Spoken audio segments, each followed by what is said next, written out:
Muchas gracias por venir a este ciclo de las jornadas de los secretos de la ciencia, que concluye con el mejor ponente, que es el profesor Javier García Turza. No sé si tenéis el placer de conocerlo o no. Lo más seguro es que os dé clase, si no este año, el que viene. Entonces yo voy a hacer una pequeña presentación, pero bueno, voy a ser bastante breve dentro de todo su currículum. Supongo que estáis aquí, sabéis que el asunto va un poco sobre la historia, la Edad Medieval. Es doctor en Historia por la Universidad de Zaragoza, estuvo en la Autónoma de Madrid, que yo no lo sabía, y luego recabó en la Universidad de La Rioja desde el 94. Entonces, es profesor titular de Historia Medieval en la Universidad de La Rioja, y entre sus muchos tópicos, básicamente me gustaría comentar dos. Uno es el estudio de las glosas. En los últimos 10 o 15 años ese es el principal tópico, y de lo que nos va a hablar hoy un poco pues es de lo que tenéis ahí en el título, sobre todo con los señoríos en la Edad Media y concretamente en San Millán de la Cogolla. Eso es un poco la idea. Además de eso, pues es el secretario de la Universidad de La Rioja y es el jefe de la Fundación y de la Universidad de la Experiencia. Así que si tenéis cualquier duda o sugerencia podéis hablar con él. Os garantizo que si no lo conocéis vais a quedar encantados, así que muchas gracias por compartir con nosotros este tiempo, y nada, le cedo la palabra a Javier. Muchas gracias, Eduardo, y muchísimas gracias a todos ustedes, a todos vosotros, os voy a tutear, por estar aquí esta tarde. Bien, de lo que voy a hablar es algo, creo que algo sencillo, algo comprensible, aunque en su formación es algo complejo, porque vamos a hablar de secretos, falsificaciones y corrupción. Claro, secretos, pues porque si no se explican las cosas, todo el contexto y todo el texto de lo que vamos a decir se podría no haber conocido nunca, de tal forma que estos descubrimientos han tenido lugar a partir de que Brian Dutton, un inglés que trabajó mucho sobre San Millán de la Cogolla, bueno, pues vino a decirnos que Gonzalo de Berceo, del que todos habéis oído hablar, Gonzalo de Berceo, aparte de crear una serie de hagiografías, es decir, una serie de vidas de santos fantásticas, aparte de eso, él lo que hizo fue hacer propaganda de esa. Entonces, claro, los que hemos venido detrás, ahora que está tan de moda la palabra, pues lo que hemos hecho ha sido subir un escaloncito más, o varios escalones más, para demostrar clarísimamente que no solo Berceo hizo propaganda, sino que hizo un uso que con el tiempo se va a convertir en corrupción, dado que van a entrar dentro de esas falsificaciones que vamos a ver enseguida, van a entrar, bueno, pues hasta la monarquía, que también está tan de moda en este momento, de tal forma que se van a ver prácticamente adscritos a una serie de tesis, que las vamos a ir viendo esta tarde, prácticamente la mitad de la sociedad medieval. Bien, voy a hablar de San Millán de la Cogolla, y de una cosa muy concreta de San Millán de la Cogolla, como es del privilegio de los votos, que probablemente alguno o alguna habréis oído hablar de ello. Entonces me parece un tema, por lo menos, si no digo divertido, pero ameno, por lo menos ameno, pues porque, bueno, uno se plantea, ¿y cómo se podían creer lo que voy a explicar? Claro, que lo mismo podíamos decir hoy de todos los relatos que nos cuentan. Lo mismo. ¿Cómo nos podemos creer realmente cosas que son increíbles, pero nos las creemos, ¿no? Entonces, lo que vamos a intentar es ver eso dentro del monasterio.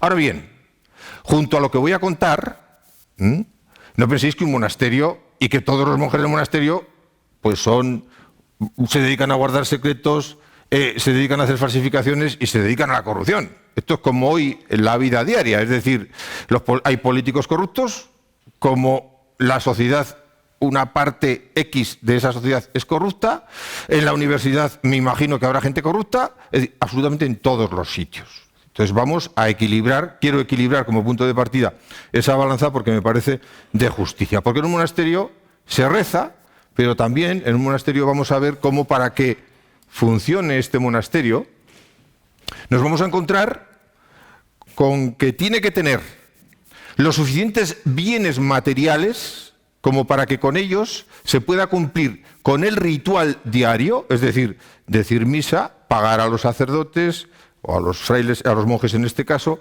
que haya iluminación en la iglesia, que las iglesias puedan ampliarse, puedan engrandecerse, etcétera, etcétera. Habéis visto aquí este año con La Rioja Tierra Abierta, este año pasado, cómo ha habido que limpiar una parte de la iglesia,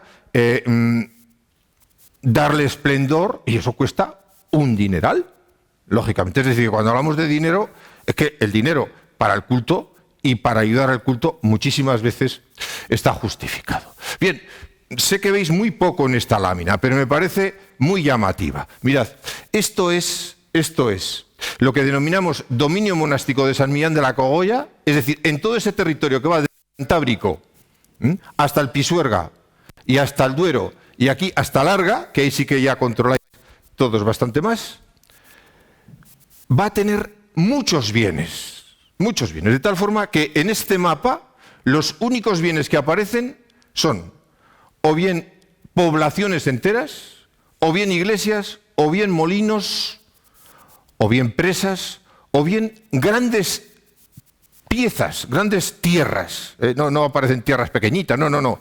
Ahí estamos hablando de dominios grandes, de grandes propiedades. Claro, estas propiedades, y esto lo digo a modo de introducción, las va a ir adquiriendo durante los siglos X, XI y XII. Recordad esto porque me parece interesante. Siglos X, XI y XII. Pero hete aquí que a partir de mediados finales del siglo XII, las cosas van a ir cambiando. Van a ir cambiando, las propiedades las va a seguir teniendo el monasterio. De hecho, hasta la desamortización, estas propiedades van a ser del monasterio de San Millán casi en su totalidad, pero vamos a ver que su explotación es muy difícil. Es muy difícil. El siglo XII, como digo, queda ya muy lejos el esplendor monacal de los siglos anteriores. El periodo de estancamiento, es decir, la economía se estanca, especialmente en las últimas décadas del siglo XII y llegará hasta el siglo XIII. De tal forma que ya en el siglo XIII va a haber un retroceso económico muy generalizado. Seguro que si os pregunto a todos vosotros o a alguno de vosotros que se ha oído hablar alguna vez de la peste negra, 1348, seguro que muchos de vosotros podríais hablarme de la peste negra. Bueno, la peste negra es una consecuencia de la crisis que vive toda Europa, hay que decir prácticamente toda Europa, hay excepciones, durante el siglo XIV, 1348. Lo que pasa es que sabéis que el ser humano no ve las cosas a largo plazo, sino que las ve como puntos concretos. Entonces se queda con esa fecha, 1348. Pero es algo muy a largo plazo. Tan a largo plazo que lo que vamos a ver hoy, que es general prácticamente a todas las instituciones europeas, ya va a comenzar a finales del siglo XII. Si recordáis, y os voy a poner un ejemplo, si recordáis la crisis en la que todavía estamos, que dicen que comenzó en el año 2007, hay autores que afirman que es una consecuencia de la crisis del 19 que no se cerró bien. ¿Y cuándo se cerrará esta? Es decir, que no se sabe muy bien las causas que producen aquellos hechos que en este momento se están viviendo. Bueno, pues con más dificultades todavía nos vamos a encontrar en la Edad Media. Bien, por lo tanto, a finales del siglo XII nos vamos a encontrar con un frenazo económico. Claro, los monjes tienen que buscar una solución a sus problemas. Han crecido mucho, pero esas tierras no rentan. Ya veremos, entre otras cosas, por qué. Porque me interesa contar otra historia que no estrictamente la económica. Entonces, claro, empiezan a buscar soluciones de carácter económico. ¿Qué es lo que mejor podemos hacer? Bueno, pues si el monasterio, vamos a ver si soy capaz. Si el monasterio tenía todas estas tierras, lo que vamos a hacer es vamos a ir olvidándonos de las más lejanas y vamos a centrarnos en las más cercanas a San Millán de la Cogolla, aunque no sea más que para explotarlas convenientemente. Todos habréis oído hablar de las rentas antiguas. Todos habéis oído hablar de las rentas antiguas. Si tú tienes un bien y estás cobrando una renta correspondiente a los años 2000, lógicamente te estás arruinando. Pues fijaros lo que puede pasar aquí, que hay rentas que tienen muchas décadas, con lo cual no les merece la pena a los jueces ni siquiera mandar a un funcionario a que cobre esa renta. Hasta el Pisuerga. No les merece la pena, le cuesta más la persona que va a cobrarla que lo que van a recibir. Y por lo tanto, lo que hacen es acercar, ir cediendo tierras a otros monasterios y quedarse con las más cercanas a San Millán de la Cogolla. Bien, ¿dónde vemos la crisis? Mirad, estos grandes monasterios, Oña, Cardeña, Silos, San Millán de la Cogolla, estos grandes monasterios se han hecho grandes porque formaban parte, especialmente en la cabeza, los abades formaban parte o bien de la monarquía, de las distintas monarquías, o bien de las grandes noblezas, de las grandes familias de nobles. Por lo tanto, estos nobles o estas noblezas o estos reyes van a dar infinidad de bienes, van a donar infinidad de bienes a los monasterios, para que los monjes recen por las almas suyas y las de sus parientes. Y se dejen enterrar en el propio monasterio, en el lugar sagrado, para estar más cerca de Dios, etcétera, etcétera. Todas estas cosas que sabéis de sobra. Pero claro, en el siglo XIII, especialmente a finales del XII y comienzos del XIII, la Reconquista, algo de lo que habéis oído hablar en cantidad de ocasiones, es decir, el conseguir vencer a los musulmanes y quitarles las tierras que poseían para ocuparlas los cristianos, en lo que tenían un interés muy grande los monarcas, porque eso les confería muchísimos bienes, especialmente las parias. Claro, los reyes van a poner todo su interés en ello. Y lógicamente, cuando la monarquía se encuentra con que prácticamente en 1212 ha llegado a Andalucía, fijaros dónde está San Millán, dónde estamos nosotros, y hablemos de Andalucía.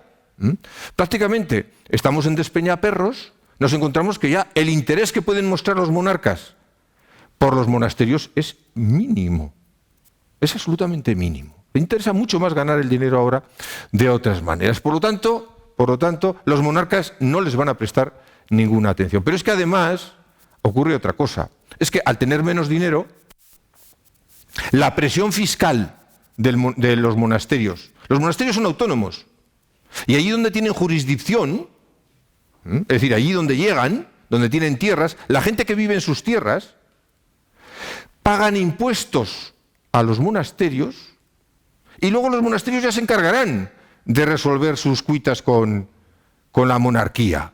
Y prácticamente, para que nos hagamos una idea muy lejana, el papel que puede tener hoy un ayuntamiento o una comunidad autónoma y directamente luego ya la Hacienda de Madrid.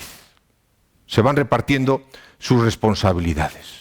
Bien, claro, el problema está que cuando el monasterio no recibe dinero de otros sitios, por supuesto, exprime al campesino, que es un poco por lo que nos pasa hoy. ¿A quién oprime, y lo pongo entre comillas, cualquier Estado? Lógicamente, a la clase media y medio baja, que es quien tiene un sueldo y es a quien le puede agarrar. Por lo tanto, que se repite. Lo mismo que le pasa a los monasterios, le está pasando también a la nobleza. La nobleza grande está ayudando a la monarquía castellana especialmente, a luchar contra los musulmanes. Es decir, esos están recibiendo cantidad de dinero, cantidades muy grandes de dinero por estar en terreno de frontera luchando contra los musulmanes. Pero ¿qué pasa con los que se quedan arriba? Que todos no bajan. Los que se quedan arriba, pues lógicamente están sufriendo la misma crisis que le ocurre a los monasterios. Y lo están pasando muy mal. De tal forma que, claro, un monasterio difícilmente se puede ni siquiera defender de otros nobles, en este caso laicos, porque estos nobles laicos normalmente suelen ejercer violencia sobre aquellos entes que no tienen cierta capacidad militar, como son las villas, las localidades y los monasterios. Y entran a saco durante finales del siglo XII y comienzos del siglo XIII. De tal forma que a los monasterios no les va a quedar otra solución que hermanarse entre ellos. Se hermanan los monasterios de tal forma que los de Oña, en el caso de que les vayan mal dadas a los de Oña, se vengan a San Millán, en el caso de que a los de San Millán les vengan mal dadas, se pasen a Oña, a Valvanera, etcétera, etcétera. Es decir, se van traspasando unos a otros. Bien. Además, para entender esta crisis, o el comienzo de lo que va a ser una gran crisis, porque realmente va a ser una gran crisis, nos vamos a encontrar, y esto lo vais a entender perfectamente, con dos tipos de economía. La economía del monasterio, que es una economía rentista, tengo mucho. En mis tierras vive gente a las que les cobro unas rentas, porque explotan las tierras, pero a la vez, claro, lógicamente, con la explotación de esas tierras, yo puedo cobrarles unos censos, además, normalmente bastante altos. Pero claro estamos a finales del siglo XII y comienzos del siglo XIII, que es el momento del desarrollo del eje urbano que se va a crear a lo largo de todo el río Ebro y del Duero, que normalmente en el caso del Duero se le viene conociendo como Camino de Santiago. Claro, yo siempre les digo a mis alumnos curriculares que no confundamos, es decir, el desarrollo de una serie de ciudades va a ser mucho más amplio que el mero hecho de que pase por allí una vía más o menos importante, porque si no, Calahorra, Arnedo, ¿qué sentido tendrían? Cuando van a tener el mismo impulso que aquellas ciudades que no están sobre el Camino de Santiago. Y claro, estas ciudades tienen mercados, y estos mercados ya no se dedican a la renta, se dedican a la compra y venta de productos, de tal forma que hay una ganancia diferente. Es un sistema que podríamos denominar, para entendernos, precapitalista. La ley de la oferta y la ley de la demanda, para entendernos. Por supuesto, hablar de capitalismo en este momento es un absurdo, pero nos permite al menos acercarnos a esa visión. Claro, entonces no se puede comparar la fuerza, el potencial que tiene la economía de mercado, de esos mercados, que todavía siguen haciendo en la mayor parte de las poblaciones castellanas o riojanas o navarras, frente a esa economía estrictamente rentista, normalmente además de rentas muy bajas, con lo cual, claro, uno tiene las mismas tierras, pero cada vez valen menos esas tierras. En este Camino de Santiago, en estas redes urbanas, va a haber una circulación muy grande de moneda y, lógicamente, esta moneda va a estar derivada de la proximidad de esos mercados. Bien, si a eso además se suma que, claro, como los monasterios cada vez reciben menos dinero, cada vez tienen menos poder adquisitivo, cada vez van a hacer menos mejoras en sus iglesias y sus advocaciones cada vez van a tener menos importancia. ¿De cara a qué? De cara a que, claro, si la gente se mueve a a Santiago, o se mueve a Montserrat, o se mueve a Vico, pues lógicamente también se tienen que mover a San Millán o a Valvanera, es decir, todos quieren tener la suficiente potencia en imagen, en propaganda, en publicidad, como para que el fiel se vaya acercando a estos lugares, bueno, pues para adquirir ciertos perdones de pecados, etcétera, etcétera. Claro, y cada vez van a tener más problemas. Además, y ya con esto voy a terminar en esta fase, porque me parece la más importante. Además, nos vamos a encontrar con otro problema, que es un problema general. De todo lo que estoy hablando, es válido absolutamente para cualquier monasterio hispano, por lo menos castellano, navarro y en este caso también riojano. Bien, los monasterios resulta que se habían estado aprovechando de infinidad, y cuando digo de infinidad estoy refiriéndome a cientos o a miles de pequeñas iglesias. Pensad, por favor, que Urbano Espinosa, al que muchos de vosotros conoceréis, llega a contabilizar hacia el año 1100, 1150, aproximadamente unos 200, 300, según la época, 200, 300 monasterios, iglesias o pequeñas iglesias en el territorio actual de La Rioja. Es una barbaridad, es una auténtica barbaridad. Claro, esa cantidad de iglesias, que por supuesto era mucho mayor, él llega a contabilizar las que la documentación recoge, porque si la documentación no recoge esa información, no existen para nosotros. Claro, esas iglesias, que en parte son las que tiene en su poder el monasterio de San Millán, no solo las tiene en su poder, sino que cobra los diezmos por el servicio que dan. Es decir, que vive en parte de estas iglesias. Pero claro está, mirad, en 1045 Calahorra es reconquistada por los cristianos. Y a partir de ese momento, en un año que no tenemos claro, bueno, pues ya el obispo empieza a aparecer en el entorno de Calahorra. Primero estará en los grandes monasterios, luego pasará por otras localidades, hasta que ya se asienta en su sede tradicional, Calahorra. Y claro, una vez que llega ya a su poder, empieza a ejecutar su poder. Y claro, a la hora de ejecutar su poder, lo primero que va a hacer es plantearse, oye, pero que yo tenía una serie de propiedades, estas iglesias, que son diocesanas, que están en manos de los monasterios desde hace siglos, sobre las que yo quiero mi propiedad y además quiero los diezmos. ¿Me seguís en la explicación? Claro, ¿qué es lo que pasa?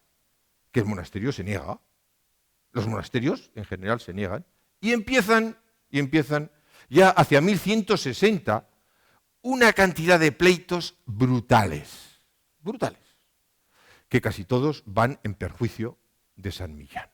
Y claro, aquí nos vamos a encontrar ya con elementos, voy a enseñar esta imagen, con elementos que quiero traer a colación. Vamos a engañar a los obispos. ¿Y cómo los engañamos? Bueno, pues nos vamos a inventar las falsificaciones, nos vamos a inventar una serie de documentos por los que estos obispos, aprovechando momentos puntuales fantásticos, y lo de fantásticos, utilizarlo en el sentido que queráis, para el monasterio, prometieron al monasterio devolver lo que el monasterio de derecho había estado cobrando durante siglos. Y aquí vemos uno de esos momentos extraordinarios que se repite prácticamente en todos los monasterios o en todas las iglesias. Aquello es Suso, que casi todos conoceréis o todos conoceréis, y este es el rey García el de Nájera. García el de Nájera rápidamente lo que va a hacer es, después de haber conquistado Calahorra en 1045, va a ser construir una nueva iglesia en Calahorra y construir otra iglesia en Nájera, Santa María la Real. Lógicamente, toda iglesia que se precie tiene que tener las mejores reliquias del mundo para atraer a gente. Estamos siempre en lo mismo, ¿no? Para atraer a gente. Claro, los santos más valiosos en ese momento eran, sin lugar a dudas, San Millán de la Cogolla. Sin lugar a dudas. Y luego San Prudencio de Montelaturce, que está al lado de Clavijo, cerquita de Logroño. Claro, y cuando decide traer el cuerpo del santo, y aquí lo vemos como una serie de personajes, de monjes del monasterio, lo llevan en la arqueta, es la imagen que tenemos de la arqueta actual. Esto es de hacia 1750, esto es muy nuevo, pero es la única imagen que tenemos de la arqueta que los franceses destruyeron en la francesada. Es una tablilla así de pequeñita, Es decir, que la fotografía, bueno, pues no es mala a pesar de ser mía, pero se ve más o menos cómo era la arqueta. Bien, ¿cuál es el milagro? El milagro es que en un momento determinado estos monjes no pueden andar, se quedan paralizados porque el santo ha hecho un milagro de que no quiere ir a Nájera, de que se niega a ir a Nájera. Esto es universal. Y entonces, claro, ahí mismo el rey tiene reflejos y dice, bueno, pues vamos a construir aquí una nueva iglesia, y construye Yuso, de tal forma que en este sitio, donde están en este momento esos monjes, construiría la iglesia. Pero junto a él hay se ven dos nada más, pero hay un sinfín de obispos, porque además en la documentación y las falsificaciones aparecen. Aquí aparece solamente el de Burgos y el de Calahorra. Claro, y precisamente aparecen en compañía del rey y en compañía de los monjes en esa imagen de decir, bueno, os concedemos lo que nos pedís. Pero esto vemos que a pesar de la falsificación, en absoluto funciona. Y no funciona porque realmente el derecho estaba de parte de los obispos. Y al final los obispos van a conseguir hacerse con todos sus bienes, con lo cual, o con una gran parte de sus bienes, con lo cual los monasterios, San Millán de la Cogolla, no solo se arruina porque pierde parte de los bienes que tenía, sino que además en costas, porque hoy se pagan costas, pero es que no hemos inventado las costas, en costas tienen que pagar auténticos capitales. Bien, no acaba ahí el asunto. Hasta tal punto entran en crisis que el monasterio se divide en dos partes, en dos mesas, en dos tablas. La palabra table, francesa, pues bueno, pues la hemos traducido como mesa, muy pobre, pero es así. Entonces, hay una parte de la hacienda que administraría el abad, y otra parte de la hacienda que administraría el prior. Tanto abad como prior, clarísimamente, son dos personajes muy cercanos a dos grupos nobiliares diferentes. Por lo tanto, dentro del propio monasterio, esto es general, nos vamos a encontrar unas luchas internas muy grandes. Claro, si la administración económica está dividida, imaginaros la administración religiosa. Se saltan la regla por todos los sitios. La regla hace desde luego agua por todos los sitios. Bien, claro, si vemos que, y ya me voy a meter en lo que me interesaba, en lo que quería hablar, si vemos que esa crisis no se puede resolver redondeando la hacienda, haciéndola más pequeña, pero más poderosa. Yo tengo una empresa muy grande, pero no la controlo. La voy a hacer más pequeñita y la controlo. Bueno, pues tampoco. Eso por un lado. Por otro lado, no consigo engañar a los obispos. Por muchas falsificaciones que escribo, no les engaño. Con lo cual, la única solución que me queda es tratar de rascar el bolsillo, lógicamente, a los campesinos, que al final es lo de siempre. Es decir, lo mismo que pasaba en el siglo XII, en el siglo XIII, pues pasa exactamente igual ahora. Y cuando hablo del campesino, lógicamente, me estoy refiriendo a aquella persona que cobra un sueldo fijo, que está perfectamente claro, etcétera, etcétera. Bien, ¿y cómo hacemos esto? Pues claro, todo esto hay que argumentarlo bien. Pues vamos a crear un relato que nos permita sacarle al pueblo llano un dinero. Claro, lo que voy a contar ahora, para algunos autores, es un ejemplo muy claro del dinero que anteriormente cobraba San Millán de la Cogolla en diezmos y en el valor de las iglesias que tenía que pertenecían al obispado. ¿Vale? Es decir, tenía unos bienes que pierden. Bueno, pues como tenían esos bienes que pierden, ahora lo que van a hacer es intentar recuperarlos, pero de otra manera. La verdad es que los demás autores no lo tenemos muy claro, pero puede ser. La primera persona que va a hablar, ya en el siglo XII, hacia aproximadamente 1190, es decir, a finales del siglo XII, que va a hablar de un privilegio, de un voto es una promesa, de un voto, de un personaje que ahora vamos a ver, en favor del monasterio, va a ser ese monje Ferrandus. Por lo tanto, ese monje Ferrandus, o bien como imaginación suya, o bien siguiendo una tradición que desconocemos, va a soltar una tesis. Pero pensad, y esto vale lo mismo para el siglo XII, para el XIII, que para hoy, que cualquier relato tiene que ser bonito. No solo tiene que ser convincente, sino que además tiene que ser hermoso. Y entonces, ¿qué es lo que va a hacer Berceo, Gonzalo de Berceo? Pues lógicamente darle la gracia, porque realmente es un poeta como la copa de un pino, darle la gracia que Ferrandus, que era un amanuense convencional, no supo darle en ningún momento. Y claro está, para ello, y esto pasa, y no quiero poner ejemplos actuales, esto pasa en cualquier relato actual, tenemos que buscar un relato cuanto más antiguo mejor. Hay cosas que os sonarán. De tal forma que, claro, San Millán, el santo Emiliano, ya vive en el siglo V. Es el santo más antiguo de las proximidades con mucho. Además, junto a él, tiene que ser un referente. Es decir, no solo tiene que ser la advocación del monasterio, sino que tiene que tener unos vínculos con poblaciones lejanas muy grandes. Y claro, el dominio de San Millán de la Cogolla es muy grande. Si vosotros analizáis ahora, si habéis estado en Salamanca, si vais a Zamora, si vais a cantidad de lugares, a Palencia, os encontraréis que hay muchos San Millanes, iglesias que se llaman San Millán. Es decir, su expansión es enorme, es decir, tiene fuerza, ¿no? Y por otro lado, un pasado glorioso. Y ese pasado glorioso normalmente te lo da la nobleza, lo que nos está diciendo clarísimamente que una parte de esos abades y priores son nobles. Bueno, de tal forma que hay que reformular el pasado y hay que reformularlo del todo. Bien, y ya me voy a meter directamente con lo que me interesa.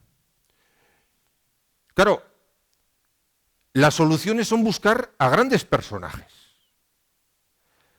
García el de Nájera, que lo hemos visto antes, se va a convertir, mira qué hizo por el monasterio de San Millán de la Cogolla, pues se va a convertir en el antihéroe, va a ser el malo de todo este relato.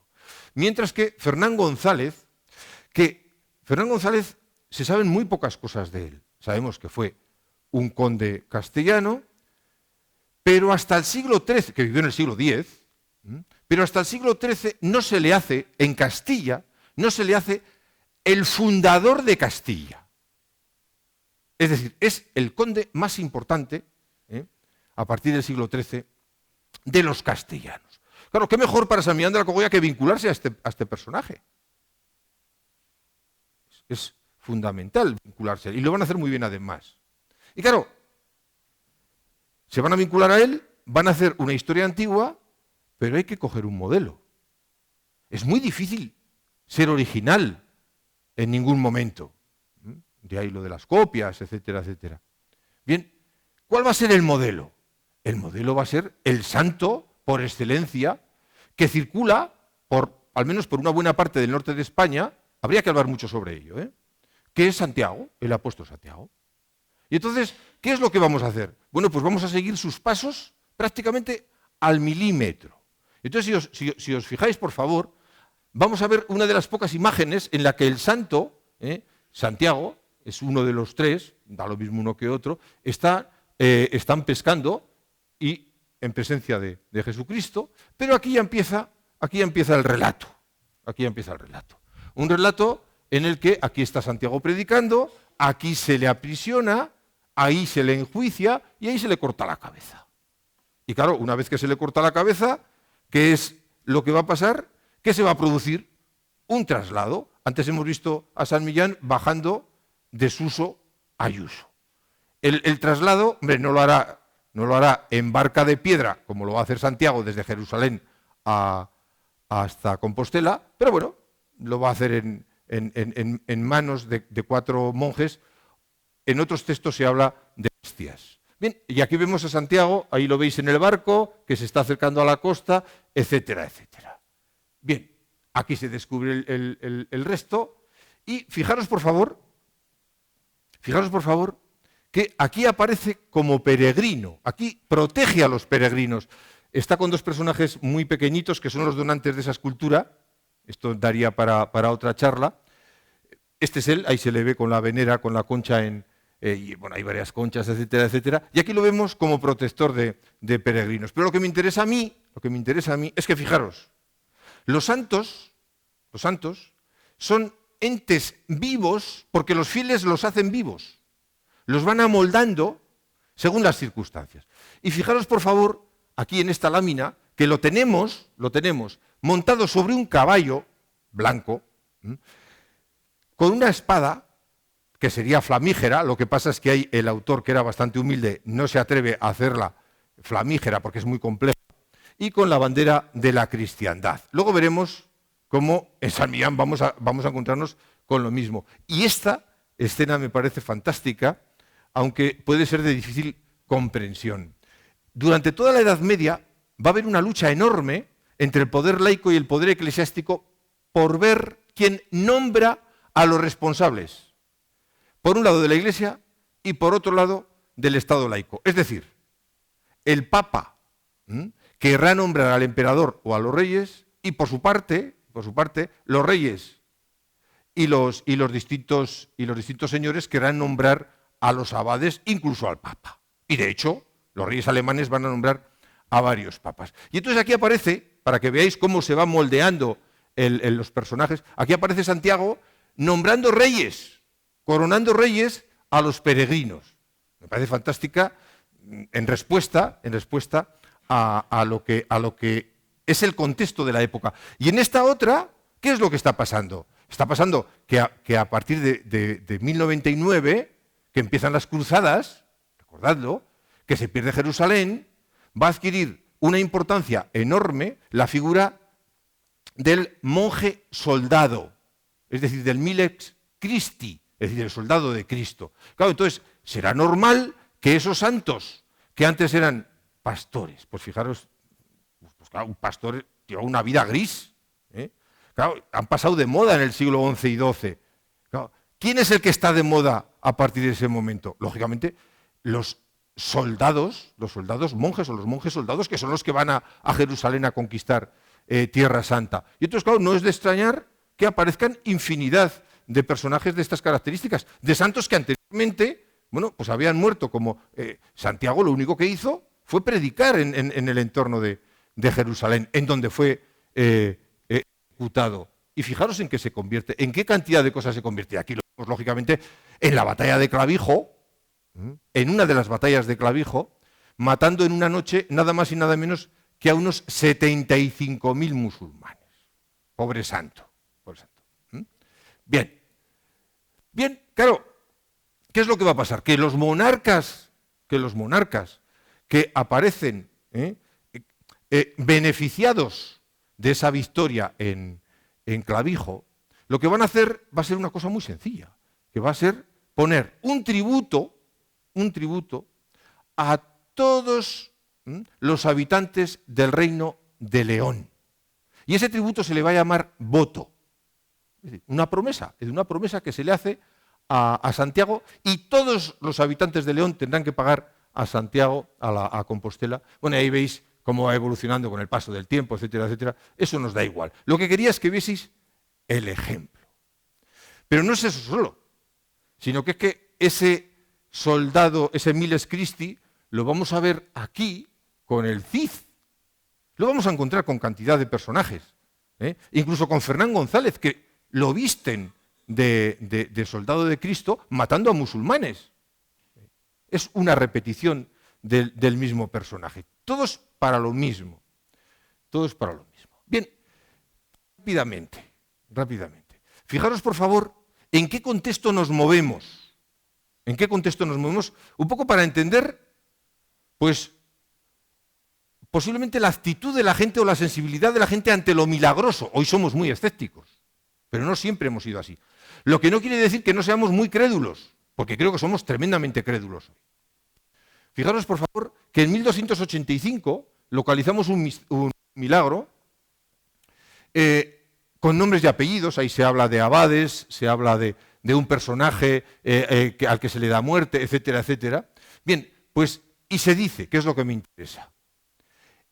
Es en ese año es decir, en 1285, fue la Pascua el día de Santa María de Marzo.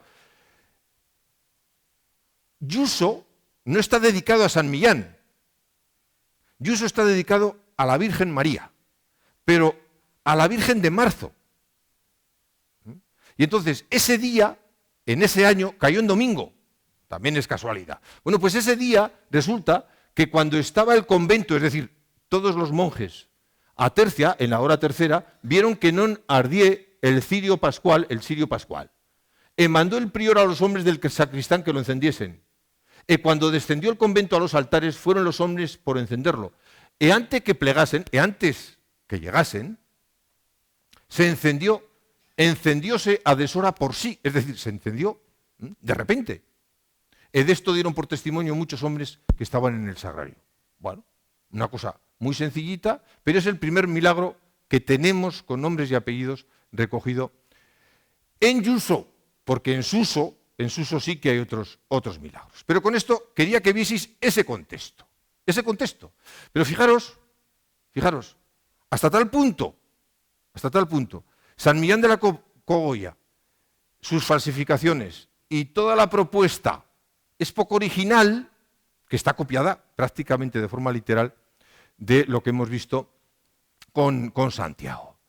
Fijaros, por favor, en esta imagen de hacia 1250, y fijaros en Yuso, que posiblemente todos hayáis visto en la entrada esta portada, cómo, de forma mucho más humilde, San Millán, vestido de monje, es decir, vestido de Benito, de monje Benito, con la espada flamígera, aquí sí que se atreve, claro, la ha hecho de metal, con una espada flamígera de fuego, ha matado. Claro, el artista es muy malo, es muy local, y no se atreve más que a poner a dos cadáveres ahí abajo, y fijaros en qué postura, y la cabeza de un tercero. Pero fijaros que es exactamente la misma idea. Claro, os he hablado en Santiago de unos cambios, o sea, él es apóstol, predicador, él es predicador. De repente lo vemos como protector de peregrinos. Ahí no se le había perdido nada en Santiago y en Compostela, y menos como peregrino. Además lo vemos como miles Christi, es decir, soldado de Cristo. Y además lo vemos coronando a peregrinos de reyes. Bien, pues algo parecido va a pasar en el caso de San Millán. Fijaros, la primera historia que tenemos de San Millán de la Cogolla está escrita presumiblemente en el siglo VII. Y digo presumiblemente. Y claro, no voy a leer el texto, pero en parte del texto nos está hablando de un pastor. San Millán era un pastor. Mientras tanto, sufría los embates del frío, se encontraba sin apoyo a causa de la soledad, estaba empapado por una lluvia inclemente. Esto en el siglo VII, en el siglo VI, podría ser interesante. En el siglo XII, no. Esto no le interesaba absolutamente a nadie. ¿Qué es lo que le interesaba a la gente en el siglo XII? Y entonces, este texto es del monje Ferrandus al que me he referido antes. Ellos, estando en su oración y llorando de los ojos, así que lo vieron moros y cristianos, por lo tanto ya nos hemos metido en otro cuento. Ya exactamente igual que aparece Santiago con los musulmanes o contra los musulmanes, aquí vamos a ver ya a San Millán contra los musulmanes. Abriéronse los cielos y vieron venir dos caballeros. Atención, porque esto me parece interesante. Señor Santiago y señor San Millán. Señor es santo. Caballeros en sendos caballos blancos.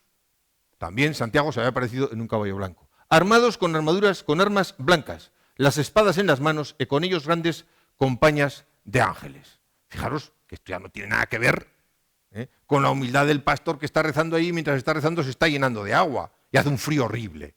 Es la moda. Es decir, también el santo va adecuándose a la moda. Y aquí lo veis. Está la imagen de una de las arquetas de San Millán, de los paneles de San Millán, que es sencillamente gloriosa, de 1257. A mí me parece fascinante. Ese era el santo.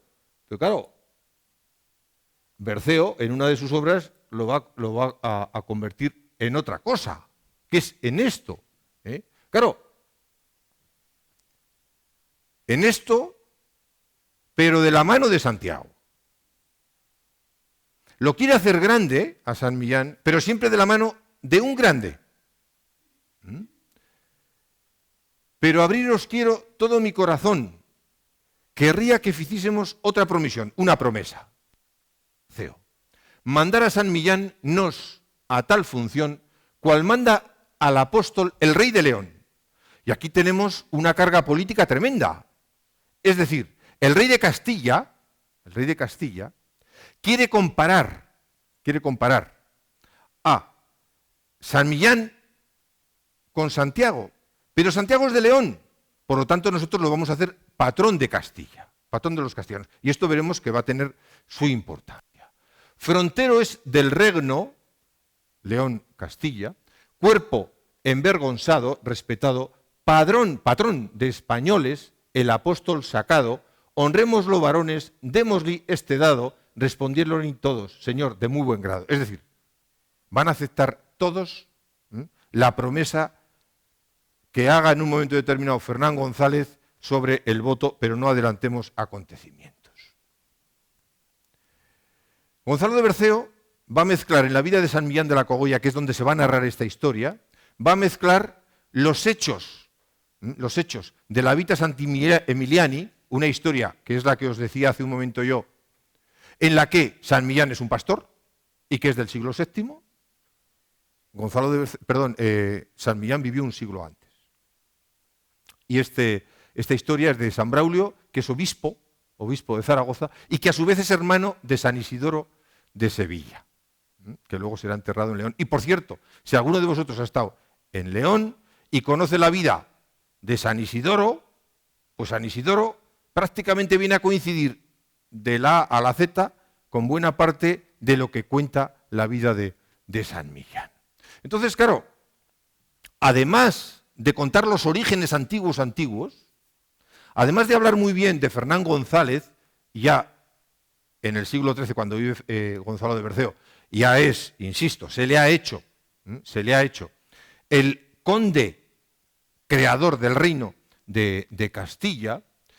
Claro, hay que buscar un elemento similar al que Santiago vivió en la batalla de Clavijo. Hay que decir que La Rioja, el territorio actual de La Rioja, crea mitos francamente importantes. Y el de Clavijo lo es. Pero el que vamos a narrar ahora tampoco lo es menor. La narración comienza con la manifestación de signos celestes. No nos ha dado tiempo, porque no hay tiempo, para ver cómo cuando se descubre el cuerpo de Santiago, bueno, el cielo se va a iluminar de una especie de fuegos artificiales, de centellas, truenos, relámpagos, algo maravilloso. Todos los milagros de descubrimientos de tumbas, etcétera, etcétera, suelen ser exactamente igual. Bueno, pues aquí es la aparición de los santos, la aparición de estos dos santos, pero en plena guerra. Enfado de los cielos por el cobro de las doncellas. Va a narrar una batalla. En este caso, una batalla mucho más importante que la de Clavijo, que es la batalla de Simancas. La batalla de Simancas, que va a tener lugar en el año 939, muy cerquita de Valladolid, se va a producir entre la monarquía castellana especialmente, entre el condado de Castilla principalmente, el reino de León por otro lado, y sobre todo, y esto es lo más importante, para mí uno de los grandes personajes que ha creado o que ha nacido en la península ibérica, que es el gran califa Abderramán III, todo un personaje. Lo que pasa es que como en este caso pues es de la otra parte, es de los musulmanes, pues se le da mucha menos importancia, pero es uno de los grandes personajes que ha producido este gran país. Entonces, claro, Gonzalo de Berceo y previamente Fernandus no dice, oye, vamos a buscar una batallita por ahí. No. Busca la gran batalla, la batalla de las batallas contra el gran califa, al que se le vence. Claro, la causa habían abandonado tanto los cristianos a su Dios, de tal forma que para conseguir la paz de los musulmanes lo que hacían era entregar a doncellas en pago por la paz. Esto es lo que nos dice la tradición muy difícil de seguir hoy en día históricamente. Y las doncellas que tenemos en varios pueblos, en varias localidades riojanas, provendrían precisamente de estos hechos. De tal forma que Dios los va a dejar sin ayuda, porque se han portado muy mal los cristianos, se han portado muy mal. Y entonces aquí empieza ya la narración. Claro, Dios, pues lógicamente, busca suspense, o en este caso Gonzalo de Berceo busca suspense. Dios no quiere mirar hacia los cristianos porque se han portado muy mal, pero bueno, al final, lógicamente, los cristianos rezan y aparecen en el fragor de la batalla, cuando iban a perderlo todo, frente al califa, aparecen, vinían en 2 caballos, plus blancos que cristal. No voy a leer lo anterior, pues que no tiene nada que ver con esto. Armas cuales non vio nunca omne mortal. El uno tenía crosa, que es el báculo de obispo, mitra pontifical. Pensad que toda la iglesia, toda la cristiandad, está basada en distintas iglesias. Y estas iglesias, en su origen, las han creado los apóstoles. Y lógicamente uno de ellos es Santiago. Santiago va a surgir precisamente para intentar, desde Santiago y para intentar León, que una de las iglesias apostólicas fuese Compostela, cosa que no se logró nunca, o se logró a medias, pero luego no tuvo ninguna importancia. El otro, es decir, San Millán, traía una cruz, omne non vio tal. Este es el comienzo de la batalla. Y fijaros, cómo les vencen. Caían a gran priesa los moros descreídos. Wow, los moros no pueden tener fe, creen otra cosa, son los malos. Los unos caían desmembrados, sin miembros, los otros desmedridos, sin cabeza, sin pies, etcétera, etcétera. Repisos, tenían mucho miedo, eran mucho que allí eran venidos, pues entendían del pleito que serían mal exidos. Exidos es salir, es decir, que ahí van a salir muy mal, es decir, les va a correr un muy mal pelo. Y por lo tanto, en la batalla de Simancas, van a ganar los cristianos ayudados, ojo, por San Millán y por Santiago, los dos. Gonzalo de Berceo nos va a contar una batalla con los dos. Y fijaros en la fecha. Este cuadro es aproximadamente del año 1630. Ricci, que es un monje benedictino, un gran pintor. Lo que pasa es que se le conoce muy poco porque toda su producción es eclesiástica, porque si no podría haber llegado muy lejos. Va a pintar este cuadro, que es el del retablo de Yuso. Fijaros que desde que se construye Yuso en 1067 hasta este cuadro prácticamente no hay ninguna representación de San Millán de la Cogolla, porque he dicho que la patrona era la Virgen. Y ahí, ¿veis a un caballero? No a Santiago y a San Millán. Pero esto lo veré luego, o lo diré luego, por no desvelar el asunto. Además, el caballo es un unicornio. Recordemos que en esta época pues estamos viviendo ya los prolegómenos del Renacimiento, etcétera, etcétera, y hay que darle importancia a las cosas. Bien, claro, hemos vencido, los cristianos han vencido al gran califa, y entonces, claro, tenemos que conseguir algo de ellos. Tenemos que conseguir algo, sobre todo, de ellos, con el botín que les robemos, que les consigamos. Y por otro lado, si en la batalla de Clavijo los leoneses se habían comprometido, habían hecho el voto, la promesa de pagar para siempre jamás a Compostela un voto, claro, en Castilla hay que hacer lo mismo. Faltaría más. Y el conde Ferrán González, el conde Ferrán González, con todos sus varones, con obispos, e abades, alcaldes e sayones, pusieron e juraron de dar todas sazones a San Millán la casa, es decir, al monasterio de San Millán, estos 3 pipiones, es decir, meajas, cuartos, cantidades de dinero. Porque en cada sitio van a ser distintas estas cantidades. Y entonces, no solo Gonzalo de Berceo se hace acreedor de esa promesa, sino que va, y esto es novedoso en él, sino que va territorio por territorio perteneciente a toda Castilla, diciendo lo que tienen que pagar los pobladores de esas partes. De tal forma que dice, como taja el río que corre por Palencia, Carrión es sonombre secundo mi creencia, es decir, según creo yo, se llama Carrión. Gonzalo de Berceo juega mucho a hacerse el tonto, el humilde, el más listo que el hambre, es muy listo, pero le gusta. Hasta el río de Arga, fijaros, desde una punta a otra, yace en esta sentencia, es decir, este voto se va a cobrar en todo ese territorio, de render, de pagar cada casa esta reconocencia, es decir, esto que está totalmente reconocido, que lo conoce todo el mundo, ¿no? Y entonces ya empieza, pasa Extremadura, las sierras de Segovia, hasta la otra sierra que dicen Araboya, etcétera, etcétera. Y entonces, por ejemplo, unas tierras dan, en otras dan dineros, en algunas cebera, la cebada, en alguantas, en otras muchas, carneros, fierro, hierro traen de Álava, ecuños de aceros, quesos dan en ofrenda por todos los camberos, por todos los cameros. Es decir, te va aludiendo absolutamente a todo lo que van a pagar todos los territorios. Aquí, por supuesto, no hablo de todos los territorios, he cogido tres poemas y nada más, ¿no? Y atención, les amenaza a Berceo a todos los campesinos, a que en caso de que no paguen, en el caso de que no pagasen estas cantidades, serán sometidos a la voluntad de Dios, que por supuesto la voluntad de Dios no va a ser en este caso positiva. Si estos votos fuesen lealmente enviados, si fuesen pagados, estos santos preciosos serían nuestros pagados.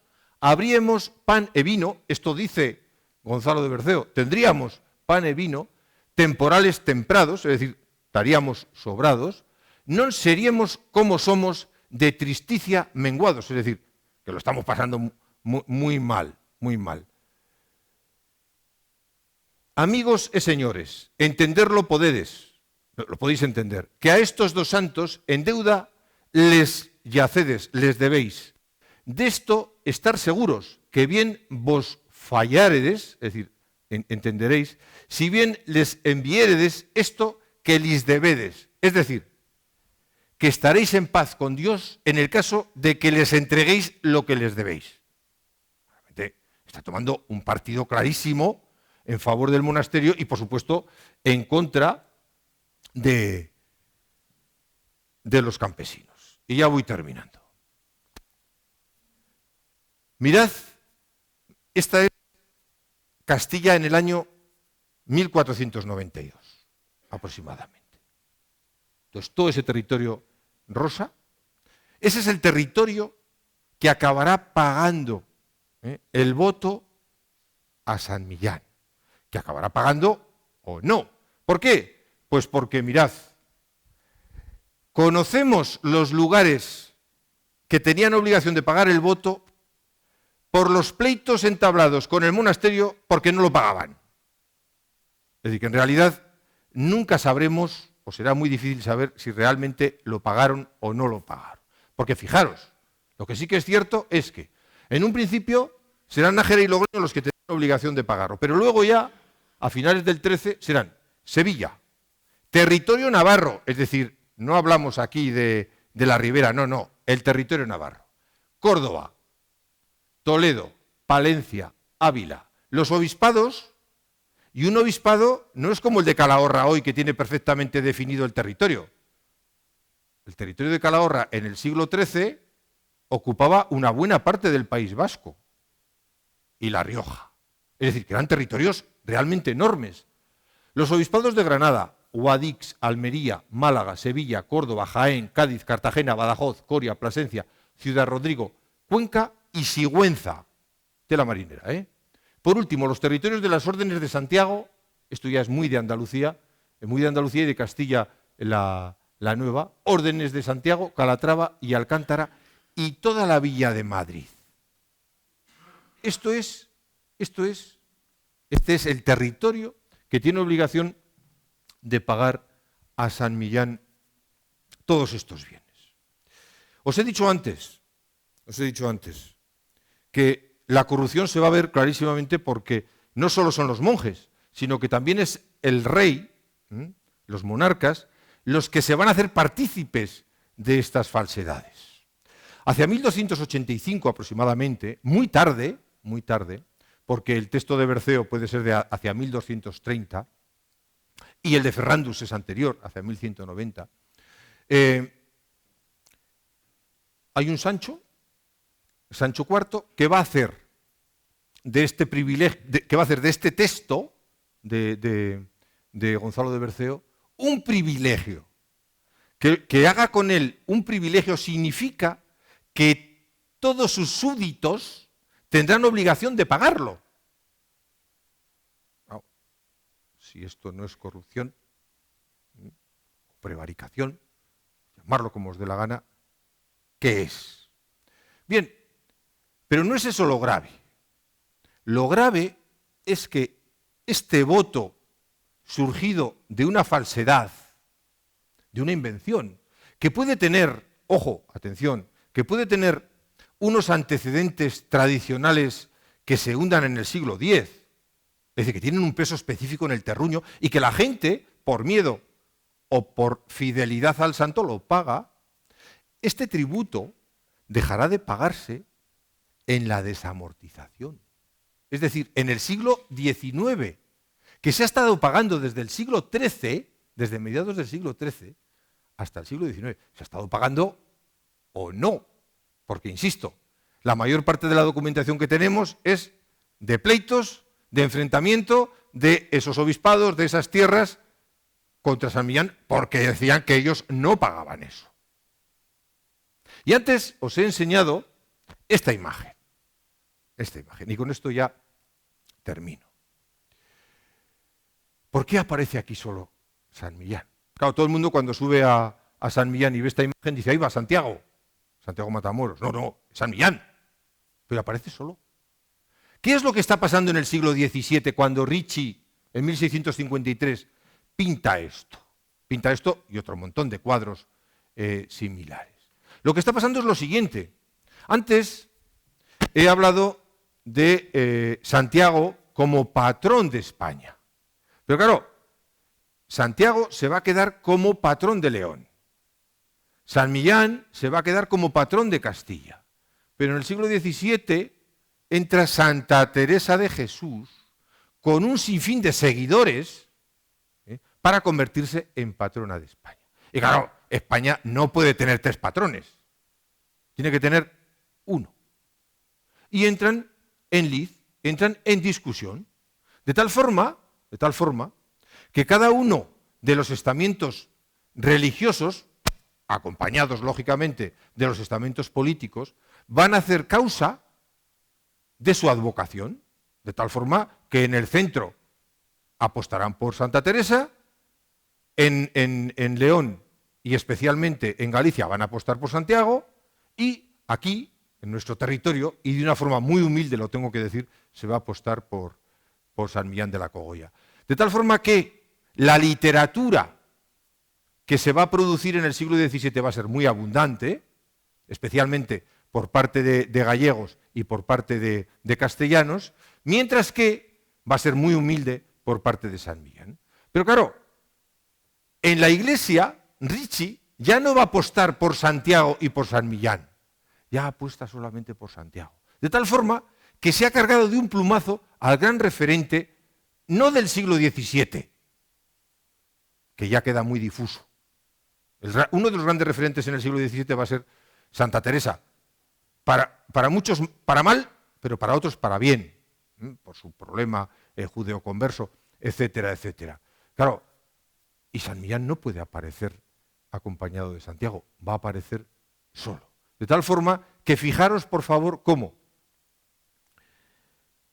un santo que en el siglo V y VI era un pastor, que en el siglo VII se cuenta su vida, que en el siglo, a finales del XII y comienzos del XIII, se le va a hacer un soldado de Cristo, un soldado de Cristo, que aparece con Santiago, porque es un santo muy local. Claro que lo conocen en el dominio monástico, claro que lo conocen desde el Pisuerga hasta Larga, pero lo conocen en el territorio que pertenece a San Millán, no en el resto de los territorios, que allí mismo hay. Por lo tanto, necesita juntarse al santo de referencia, que es Santiago. Fijaros cómo aquí ya aparece solo, porque las cosas han cambiado, porque el santo, no el santo como ente en sí mismo, como un ente, digamos, irracional en sí mismo, sino los fieles lo van amoldando a las modas de la época. Pero ojo, y con esto termino, pensad que algo que aparentemente se queda en una simple falsedad, en una simple mentira, que no tiene más trascendencia, alguien que se ha inventado una historia bonita, que un santo es capaz de vencer al enemigo, etcétera, etcétera, pero intragable para nosotros que tenemos una mente mucho más racional, se termina en el siglo XIX. Lo que quería que vieseis es la trascendencia de algunos de estos aspectos que de simples falsificaciones, de simples mentiras, de simples corruptelas, se van a convertir en hechos francamente gravosos. Muchas gracias.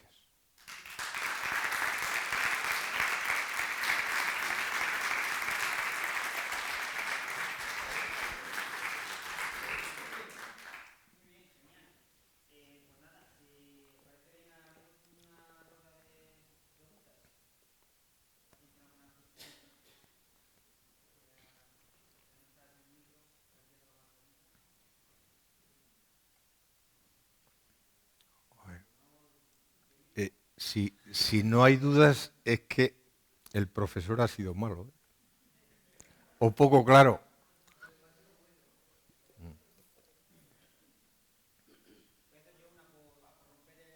El hielo, sí, esta tarde lo del hielo está bien.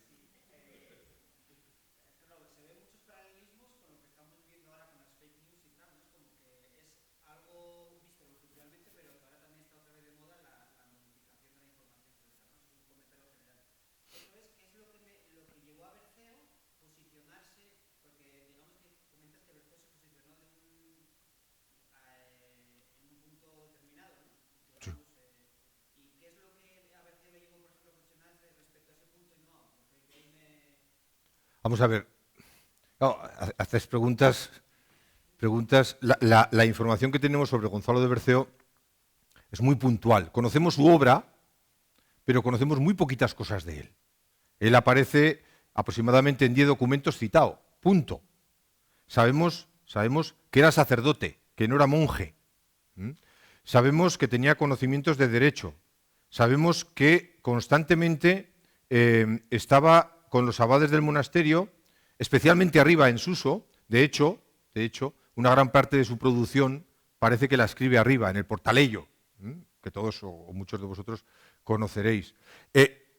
Y él se siente de alguna manera muy comprometido con San Millán, muy comprometido, tremendamente comprometido. Y eso le puede hacer de alguna manera tomar parte y ser comprensivo con la situación económica por la que estaba pasando el monasterio.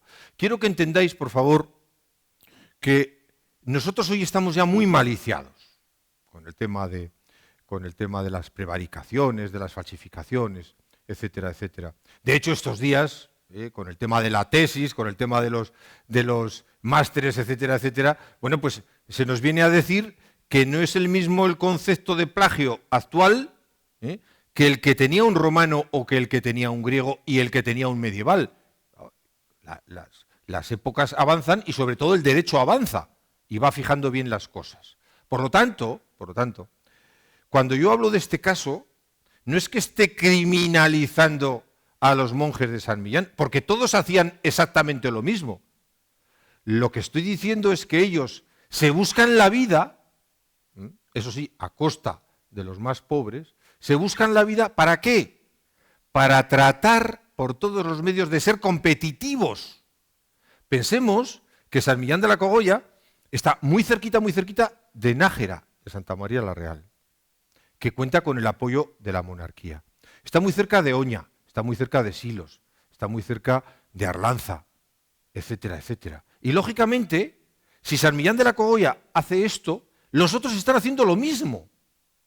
Lo que pasa es que tengo que decir, San Millán de la Cogolla va más lejos.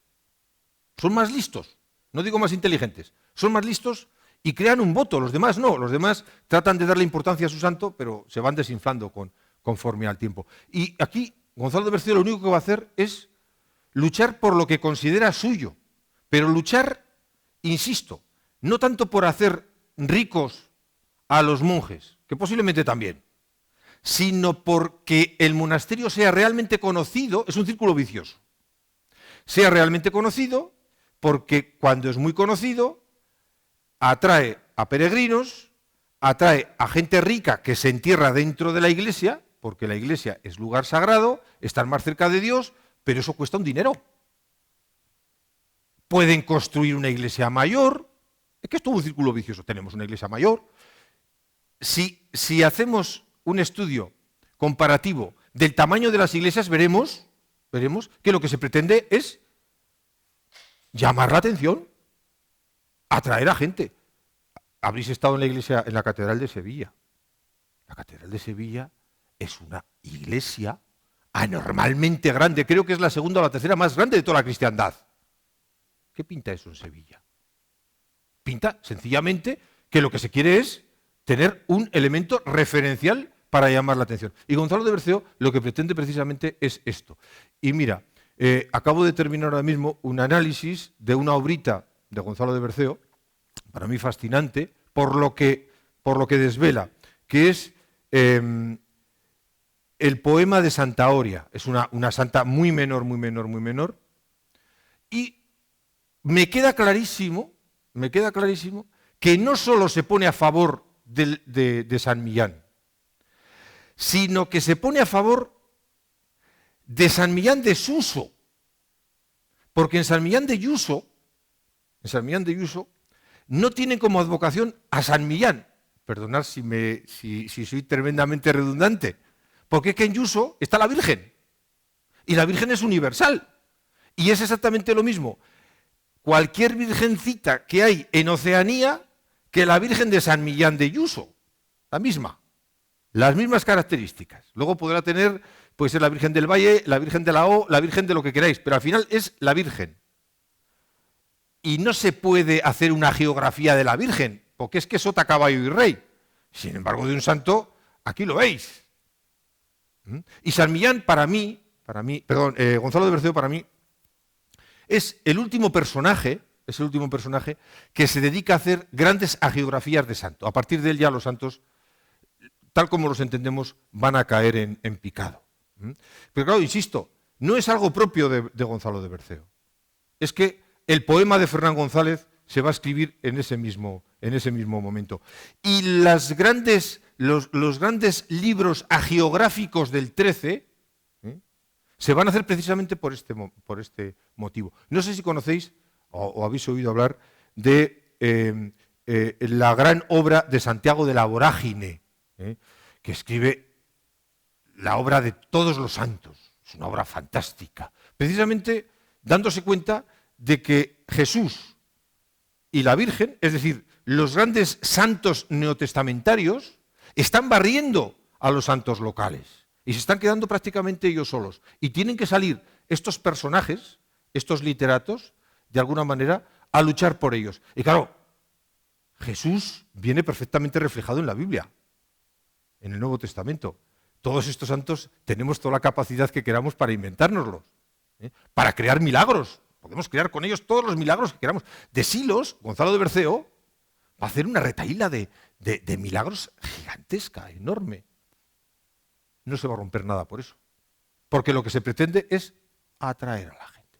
Sé que no te he contestado, pero es que tampoco hay argumentos específicos porque desconocemos casi todo. Lo único que tenemos claro es que va a tomar partido clarísimamente, además un partido propagandístico en todos los sentidos, o sea, desde la fe, porque creo que también hay que hacer propaganda de la fe, como desde la cuestión económica, obligando a todos los fieles a que paguen lo que habían instituido estos monarcas y estos nobles, supuestamente en el año 939 a favor de San Millán. Más cosas. ¿Ha roto el hielo? Bueno, ya me gustaría que hubiese roto el hielo. Haría fresco. Me voy un poco del tema, pero yo tengo entendido que el monasterio de Vico dependía de San Prudencio de Montelaturce, y si San Prudencio de Montelaturce dependía de San Millán, Vico dependía de San Millán. No dependía, no, en absoluto. Era autónomo, vamos a ver. Es más, yo tengo un estudio de juventud sobre San Prudencio de Montelaturce. San Prudencio de Montelaturce es un lugar maravilloso, unas ruinas fascinantes que no sé si gracias a Dios o por desgracia no conoce nadie. Lo cierto es que yo todos los años, casi nadie, todos los años subo con los alumnos para hacer una ruta paraturística. Paraturística. Pero claro, Clavijo, que está a 300 metros, una cuesta fuerte, pero 300, 400, los que sean, pero cerquita, pues la verdad es que lo ha nublado casi absolutamente. Y son unas ruinas fantásticas. Lo he referenciado con San Millán por lo siguiente. Cuando en 1057 el rey de Pamplona, García de Nájera, no puede llevarse el cuerpo de San Millán de la Cogolla a Nájera, porque, insisto, todas las iglesias necesitan las reliquias más importantes que puedan, de tal forma que hay trozos de cruz en todas las iglesias del mundo, de la cruz de Cristo, por supuesto, hay restos de la leche de María que le daba de mamar a Jesús en medio mundo, etcétera, etcétera. Entonces, cuando no se puede llevar a San Millán, tiene que recurrir a otro gran prohombre, que es San Prudencio. San Prudencio nace en Armentia, pero es obispo de Tarazona y además, lo mismo que San Millán tiene esa jurisdicción en esos territorios tan grandes, pues en Burgo de Osma, Tarazona tiene jurisdicción en puntos muy concretos. Y entonces, en un momento determinado, este santo muere en Burgo de Osma. ¿Dónde lo enterramos? En Burgo de Osma no, porque ha nacido en Armentia, pero es obispo de este sitio. Entonces, ¿dónde lo enterramos? Un viajecito. Lo mismo que San Millán desciende muchas veces, hemos hablado solamente una, que es la de la fundación de Ayuso hasta Ayuso, un viaje, pero hay muchos. Lo mismo que Santiago va desde Jerusalén hasta Compostela, pues a San Prudencio, al pobre santo, se le pone encima de una bestia, y donde muera la bestia, ahí se le entierra. Y casualmente va a morir al lado del castillo de Clavijo. Claro, este es un santo que tiene también su preponderancia en el territorio. Pero claro, los de la Turce no se lo quieren dejar llevar tampoco, pero llegan a un acuerdo con el rey. Y entonces se llevan el cuerpo. Esto era muy común, pero no la cabeza. De tal forma que cuando San Prudencio de Montelaturce va a tener una vida también bastante desgraciada, en un momento determinado, ya en el siglo XIX, va a pasar a la Redonda, y con él va a pasar toda la platería, y pasa precisamente la platería con la cabeza y supuestamente, bueno, pues con las reliquias de su cabeza, ¿no? Pero el cuerpo se supone que está en Nájera. Y por eso, en Nájera, San Prudencio es el patrón. Que si vamos hilando absolutamente todo. Y claro, ¿cuál es el dominio monástico de San Prudencio? San Prudencio es un monasterio mucho más humilde que San Millán, porque es más tardío, porque se desarrolla más tardíamente, porque depende del señorío de los cameros hasta 1188, en que pasa a la orden del Cister, es decir, así como San Millán de la Cogolla son benedictinos, los de San Prudencio de Montellaturce son cistercienses. Y su desarrollo no puede ser hacia el norte, hacia la Rioja Alta, ni hacia la Rioja Central, es decir, hacia Logroño, donde tienen varias posesiones, sino que es hacia la Rioja Baja. Y lógicamente por eso llegan hasta Vico. Pero en absoluto tiene ninguna relación, pero absolutamente ninguna. Es más, no conozco, no quiere decir que no haya, ni siquiera algún pleito con San Prudencio, es decir, que viven vidas muy separadas, totalmente separadas. San Millán de la Cogolla, a partir del siglo XIII, bastante tiene con cobrar cuatro tributos de estos votos y con esos sobrevivir, luego alguna donación, porque claro, alguien podrá preguntar, bueno, ¿y cómo se construye el Yuso actual que conocemos? Porque, claro, Yuso se va a construir, os he dicho, en 1057. Pero claro, se construye, como le pasa al Faro, se construye sobre un río. Sobre un río, no sobre el Ebro, no sobre el Cidacos, pero sí sobre una zona muy húmeda, de tal forma que corre peligro cada X años.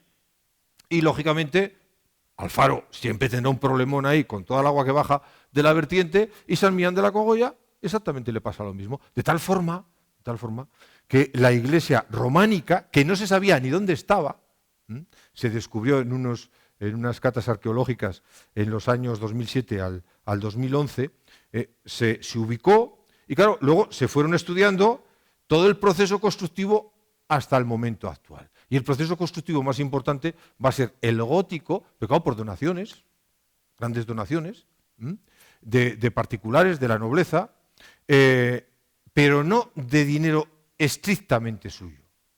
Porque yo suelo decir normalmente que los grandes monasterios viejos, los que nacen en el siglo X, con mucha fuerza, surgen además con una potencia brutal, estos grandes monasterios viejos van a entrar en crisis en el siglo XII y ya no se van a recuperar. ¿Por qué? Entre otras cosas, porque se tiene que buscar un equilibrio entre el obispado y los monasterios. ¿A quién prefieren, a quién prefieren proteger los reyes?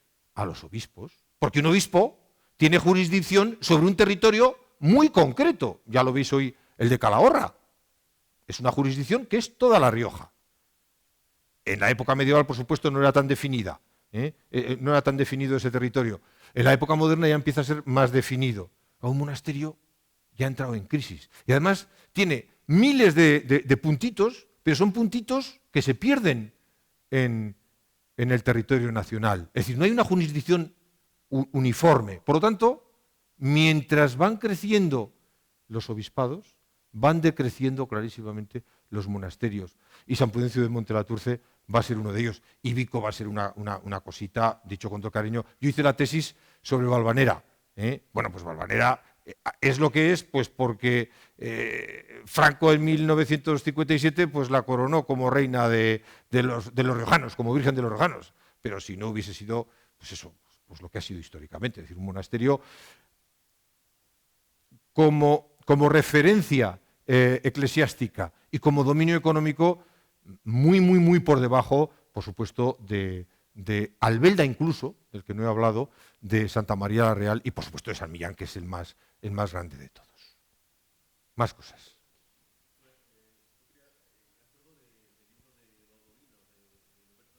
Sí.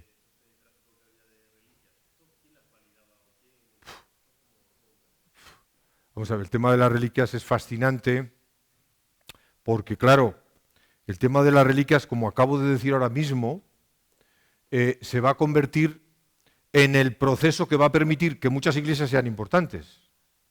Entonces, en un principio hay auténticas oficinas de validación, hasta que el movimiento es tan amplio que supera lógicamente a la Iglesia.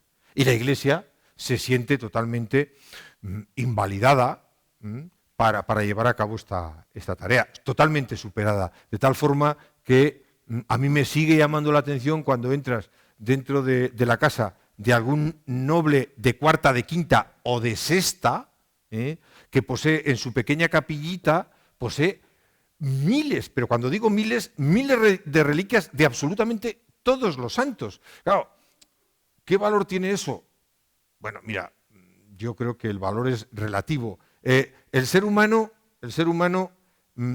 yo creo que lo mismo que respira, tiene que creer en lo sobrenatural o creer en lo que tú quieras, pero tiene que creer, es decir, tiene que creer. Y entonces, claro, necesita un impulso. Y claro, ¿por qué la gente sigue yendo a Lourdes? Yo, mira, tengo muchos problemas de rodilla, no tengo cartílagos en una de ellas, y se ve que he ido con muy poca fe, porque he metido la pierna y no me ha pasado absolutamente nada. Pero la gente sigue yendo, es decir, y con eso, ¿qué estoy diciendo? Estoy diciendo que una reliquia, pues puede mover montañas. Una reliquia puede ser un trozo de hueso. Ladero escribe un libro fascinante sobre el Camino de Santiago, ahora ya 15 años. Y la historia es que un obispo francés va a hacer el Camino de Santiago hasta Compostela, lógicamente, y una serie de vascos, un grupo de vascos le asalta por el camino y entonces, bueno, pues le atraca, etcétera, etcétera. Y tenían tanta hambre que se comen al perro. Y entonces se comen al perro y se quedan ahí los huesos. Y entonces el obispo se tiene que ganar la vida para hacer el camino, porque el obispo quería seguir haciendo el camino. Entonces Ladero nos cuenta que, claro, lógicamente, ¿de quién es el perro? Pues era el perro de Jesucristo. Entonces, los huesos del perro los va vendiendo hasta Santiago y así se gana la vida. Quiero decir, hay que tomárselo así, pues porque las dificultades que en su momento tuvieron ya, la Iglesia se sintió totalmente sobrepasada con este tema. De hecho, uno de los grandes polos de desacuerdo entre lo que luego van a ser los católicos y los cristianos va a ser este tipo de problemas y sobre todo las peregrinaciones a ciertos lugares. Por ejemplo, Lutero estaba en contra de los sacrificios personales, él quería sacrificios sociales. Yo fumo, pues fumo, se acabó. Porque deje de fumar tú no vas a ser mejor, ni vas a ser más feliz. Podré ser yo que me pueda sentir mejor. Si yo voy a correr todos los días, es mi problema, no es el tuyo. Él lo que quería eran sacrificios sociales y por lo tanto estaba en contra de las peregrinaciones. Claro, pues que una peregrinación significaba reliquias y significaba además perdón de los pecados. Y claro, él está en contra de todo esto porque va todo en la misma mano. Y esto se le va a la Iglesia. Y precisamente lo que va a hacer esta otra sección enorme, esta ruptura eclesiástica va a ir en contra de todo esto. Digamos, podríamos estar hablando días del tema de las reliquias. Más cosas. Bueno, pues muchísimas gracias. Este año tengo que decir que estoy muy contento no es que el año pasado no lo estuviese con la Universidad de la Experiencia, ¿no? Pero el año pasado empezamos, que parecía que costaba, pero este año la verdad es que hemos empezado con mucha más fuerza, lo que quiere decir que ese miedo que había en un principio, bueno, a eso de la universidad, es que entrar en la universidad es muy serio. Bueno, es muy serio o no, yo creo que merece la pena. Esta mañana estaba hablando con una emisora de Arnedo, diciendo algo que me gusta mucho decir, y es que realmente es una aventura maravillosa, es una aventura realmente maravillosa, que los que estáis en ella, de verdad, la tenéis que aprovechar. Esto es una sugerencia, por supuesto, la tenéis que aprovechar. He dicho esta mañana en la radio, veo a muchas mujeres, lo que habla muy bien de vosotras, pero pregunto dónde están los otros. Por supuesto, no voy a reñiros a los que estáis aquí encima, ¿no? Pero sí que tenemos que hacer una labor de captación para intentar, bueno, pues ir equiparándonos poco a poco. Y mirad, en Logroño se están haciendo algunas cosas muy bonitas y es que yo siempre os animo a ello. Claro, Logroño es otra guerra, porque hay mucha más gente. Y claro, el número de gente pues hace que los medios no económicos, sino los medios humanos sean distintos. Y es que los propios alumnos sean profesores de los propios alumnos. Claro, vosotros tenéis, muchos de vosotros, y de vosotras, ahora que está esto del masculino y del femenino, muchos de vosotros tenéis unos conocimientos profesionales muy grandes de lo que sea. De lo que sea. Y claro, ¿por qué no ponerlos en bandeja para que el resto de los compañeros... Claro, nosotros tenemos alguna buena alumna que ha sido profesora de inglés. Bueno, pues da una asignatura de inglés para viajeros. Y como es un huracán, conmigo no sé si lo pasan bien, pero con ella desde luego se lo pasan genial. Y encima aprenden inglés. Y además, digamos que el ambiente es como mucho más relajado. Otros fotografía, otros informática para aprender a utilizar un teléfono, informática o medios digitales, etc. Es decir, que todo eso llegará, todo eso llegará. Y yo creo que vamos en el buen camino. Y os insisto, muchas gracias por la respuesta que estáis dando. Muchas gracias, veo que la concejala está muy atareada y se ha tenido que marchar. Muchas gracias de verdad al Ayuntamiento de Arnedo. Muchas gracias a la Fundación Caja Rioja y a mi buen amigo Arturo, por todo lo que habéis hecho entre todos, y muchísimas gracias a vosotros por lo que habéis hecho el año anterior, por lo que os queda hacer este año, porque este año espero que sea tan fructífero como el año pasado, y desearos lo mejor. Y en lo personal esta tarde, de verdad, muchísimas gracias por habernos hecho compañía y por haber escuchado algo que no sé si ha sido de interés o no de interés, sobre un hecho concreto que lo podéis trasladar a cualquier institución del siglo XIII, pero también a cualquier institución en este momento del siglo XXI. De verdad, muchísimas gracias.